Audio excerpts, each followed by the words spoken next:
Chapter 21. The Canaanite, the king of Arad, who lived in the south, heard tell that Israel came by the way of Atharim, and he fought against Israel, and took some of them captive. Israel vowed a vow to the Lord, and said, If you will indeed deliver this people into my hand, then I will utterly destroy their cities. The Lord listened to the voice of Israel, and delivered up the Canaanites, and they utterly destroyed them and their cities, and the name of the place was called Hormah. They traveled from Mount Hor by the way to the Red Sea, to compass the land of Edom, and the soul of the people was much discouraged because of the way. The people spoke against God and against Moses. Why have you brought us up out of Egypt to die in the wilderness? For there is no bread and there is no water, and our soul loathes this light bread. The Lord sent fiery serpents among the people, and they bit the people, and many of the people of Israel died. The people came to Moses and said, We have sinned because we have spoken against the Lord and against you. Pray to the Lord that he take away the serpents from us. Moses prayed for the people. The Lord said to Moses, Make a fiery serpent, and set it on a pole, and it shall happen that everyone who is bitten when he sees it shall live. Moses made a serpent of brass and set it on the standard, and it happened that if a serpent had bitten any man, when he looked to the serpent of brass, he lived. The children of Israel traveled and encamped in Oboth. They traveled from Oboth and encamped at Iyabarim, in the wilderness which is before Moab toward the sunrise. From there they traveled and encamped in the valley of Zered.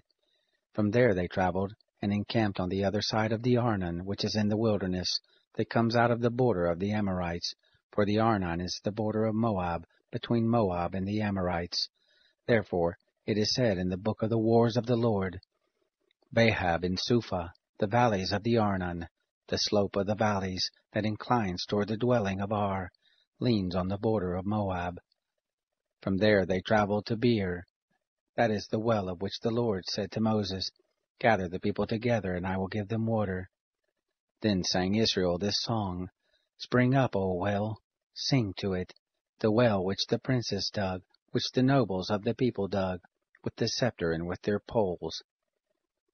From the wilderness they traveled to Mattanah, and from Mattanah to Nahaliel, and from Nahaliel to Barmoth, and from Barmoth to the valley that is in the field of Moab, to the top of Pisgah, which looks down on the desert.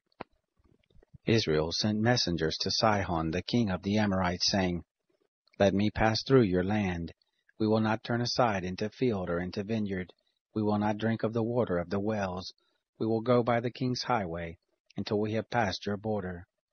Sihon would not allow Israel to pass through his border, but Sihon gathered all his people together, and went out against Israel into the wilderness, and came to Jahaz, and he fought against Israel. Israel struck him with the edge of the sword, and possessed his land from the Arnon to the Jabbok, even to the children of Ammon, for the border of the children of Ammon was strong. Israel took all these cities, and Israel lived in all the cities of the Amorites, in Heshbon, and all the towns of it.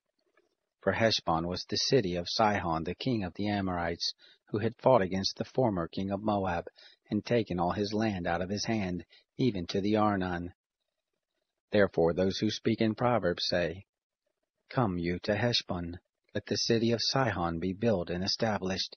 For a fire is gone out of Heshbon, a flame from the city of Sihon. It has devoured Ar of Moab, the lords of the high places of the Arnon. Woe to you, Moab! You are undone, people of Chemosh. He has given his sons as fugitives, his daughters into captivity. To Sihon, king of the Amorites, we have shot at them. Heshbon is perished even to Dibon. We have laid waste even to Nophah, which reaches to Medeba. Thus Israel lived in the land of the Amorites. Moses sent to spy out Jazer, and they took the towns of it, and drove out the Amorites who were there. They turned and went up by the way of Bashan, and Og the king of Bashan went out against them, he and all his people, to battle at Edrei. The Lord said to Moses, Don't fear him, for I have delivered him into your hand and all his people and his land, and you shall do to him as you did to Sihon, king of the Amorites, who lived at Heshbon. So they struck him and his sons and all his people, until there was none left him remaining, and they possessed his land.